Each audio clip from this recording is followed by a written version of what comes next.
YouTube, what's going on? It's Juan Gotti here with another Washington Commanders video. And in today's video, I'm coming on here with the video where we're going to be recapping the final post-game video of the 2022-2023 season for the Washington Commanders. So without further ado, let's get straight into today's video. But before we do, make sure you guys go down below, leave a like on this video, subscribe if you're new, and turn on post notifications so you get notified when I upload a video to the channel just like this one. We're on the road to 6,000 subscribers now, so please hit that subscribe button if you haven't already. Thank you so much.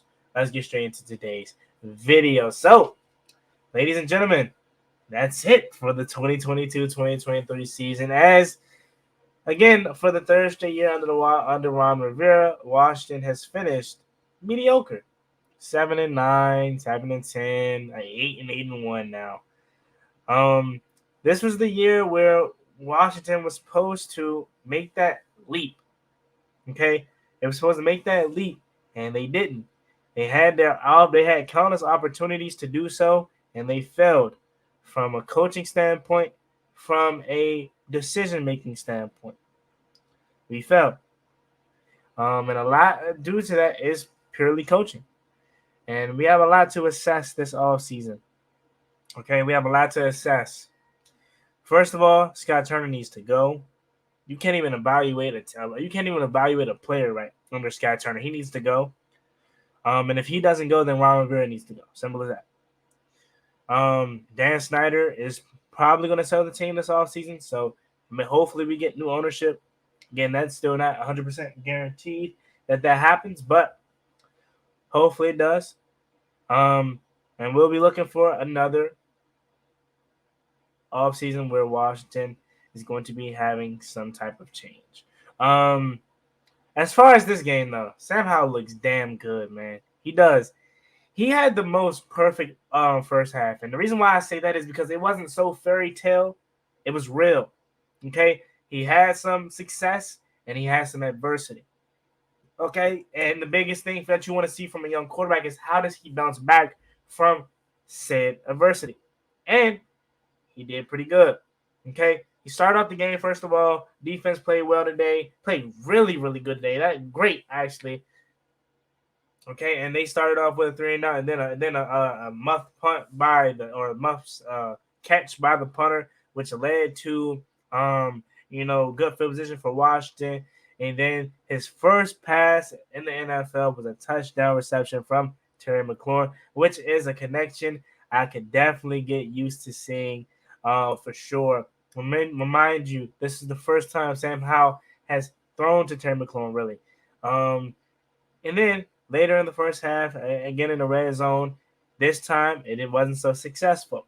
Okay, he threw an interception where he kind of Ron Rivera said he should have threaded the needle, but he kind of loft it up there. In my opinion, he shouldn't have thrown it there. He should have thrown it to the flats for an easy touchdown, but he missed it. Okay, happens. He's a young quarterback. That right there, I love to see though, because he faced success and he faced adversity. That's what you're going to do, and that's what's going to happen in his NFL career. How is he going to respond from the adversity is the question, and he responded damn good. It was a 3rd and 4 where he hit Terry McLaurin right in the hands.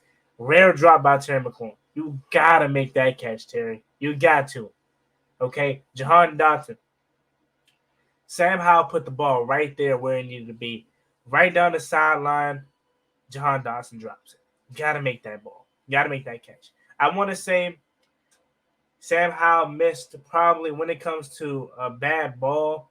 He probably only had one bad ball. Rest were, decisions that he has to be better at making. I mean, it was a 3rd down later in the second half where they literally left John Bates wide open, but he threw it to Terry, which I think Terry had a chance to get open, but it wasn't a good ball. But again, he's a young guy. This is his first NFL action, so I'm not going to be harsh on him.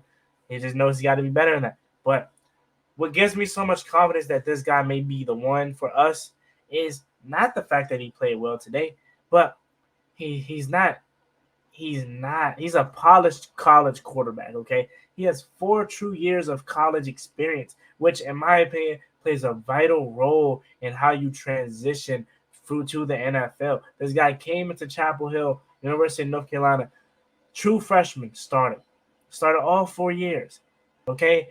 Even the year, his final year in college, he had that team playing well with no De'Ami Brown, with no Daz Newsome. All his NFL talent went to the NFL, and he still had a good year. The guy, I think he can play, and he showed that today. He can play at this level. In my opinion, and I was saying that even before this, so my opinion isn't changing. I'm not just saying that because he had a good game. In my opinion, honestly, the only hope we have is that Sam Howell is the future. Because we're not going to be in position to draft a quarterback. Okay, one of the top ones. And you don't want another veteran guy. You don't want Derek Carr. You don't want Tom Brady. You don't want Jimmy Garoppolo. Only guy that you would want is probably Lamar Jackson, but you don't want to have to trade all of that for him. So the only hope is that Sam Howell is the one. And he looked damn good today. With that being said, though, I still feel like Scott Turner and Ron Rivera mismanaged this game poorly because you want to evaluate the young talent. You want to evaluate Sam Howell most importantly. And with that being said, how do you want to evaluate them? What gives you the best look to evaluate a young guy like Sam Howell? Give him the most opportunities possible. I feel like we ran the ball too much today. We played too hard to win instead of playing like we're a team that's just trying to evaluate it. Okay? We played how we should have played last week. We played how we should have played versus the 49ers. We played how we should have played versus the Giants. Okay? We tried hard to win today instead of just going out there playing with nothing on the line. You have nothing to lose in evaluating time. We played too much to win. We tried too hard to win. On fourth downs, you're kicking field goals. On fourth and threes, you're punting. Like you really have something to play for. Bro, just go for it. Go for it. You have nothing to lose. What is 7-8-1 that big of a difference? 7-9-1 that big of a difference from 8-8-1? No. Just go for it. See what Sam Howell can do. At a point in time, he only had 10 passes. He probably finished with like 18. He should have thrown at least 40 passes. He should have passed the ball way more than what he did today. That's a true evaluation. Take the training wheels off and let him really – he has nothing to lose. It's basically a preseason game. You should have let him throw the ball way more. And the way he was playing today, we probably would have put 40 on him. The way he was playing. So – I personally feel like they mismanaged this game in that aspect of things. Other than that, Jared Patterson, my boy, he looks really good. As per usual when he gets his opportunities. Again, he's so underrated just because of his size, even though I don't think size should matter. Darren Sproles and countless other little backs in the past have proved that. He deserves more opportunities. Okay, and if Washington isn't going to give him the opportunities, I believe he needs to go somewhere else where they're going to give him opportunities. Same with Cam Sims. Okay, Jared Patterson was good today. Danny Johnson was damn good today.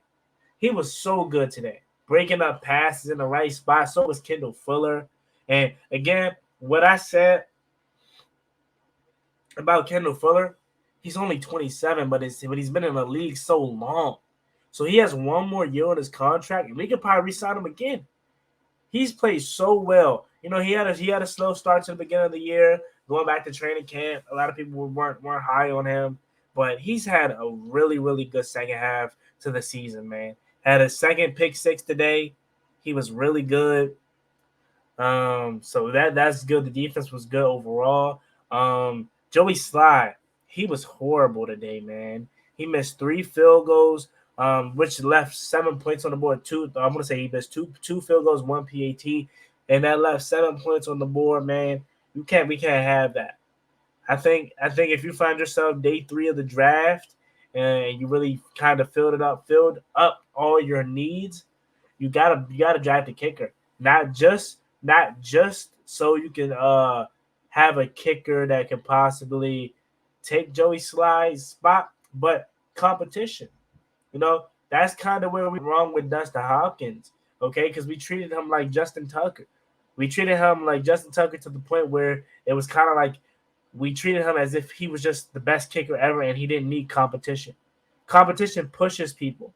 So I think that at least you bring in another kicker and you draft another kicker or something, bring him in during training camp to at least push Joey Slye to actually compete. And you draft a kicker to see if maybe that guy can be something. Maybe that is your future career kicker. Because right now Joey Slye, he's okay, but he did not have a good finish to his season. So I think we need to go out and draft a kicker, and possibly that kicker can be something for our future. But at bare minimum, that could just be competition for Joey Slye in training camp later this year. Next season, I think I'm gonna stop saying next season. I'm gonna say later this year because that allows me to believe that it's not that far away. But when I say next year, it feels like I'm saying like it's just an eternity away. I'm gonna start saying later this year, okay? But that's all I have for you guys, man. Off season is officially here. I don't know where we stand at in the draft order, but I definitely know we probably move back after this win. But as for going off season videos, man, you already know where I'm going to be. I'm gonna be here, not going nowhere. So stay tuned for all the off season content, and I hope to see you guys hanging around with your boy and helping me reach the next level, which would be now 6,000 subscribers, and hopefully this team can finally do the right thing this off season. So as always, it's been Juan Gotti. Like, comment, subscribe, also Washington Commanders. And for the final time this season, it's me and boy Juan Gotti for the last post-game season or last post-game video of the season. See you guys next year or later this year. I'm out. Peace. Cross me one time, that's gonna get you pop. Get you poppin'.